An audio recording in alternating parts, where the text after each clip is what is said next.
something that could make sense. They hate when I keep dreaming I'll be famous, but I don't give a fuck, I'ma keep chasing. I got all this potential that's deep inside of me, but they hate when you're successful cause they try to be.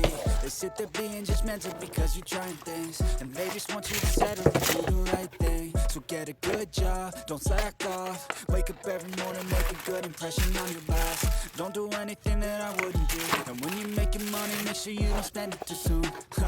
Fuck that, I'll do what I wanna do. I got a different path from everyone and that includes you. Who are you to tell me how to live life? In these times it feels like nobody's right, yeah. So I'ma figure out what else we succeed, and then invest all of my time into that and proceed.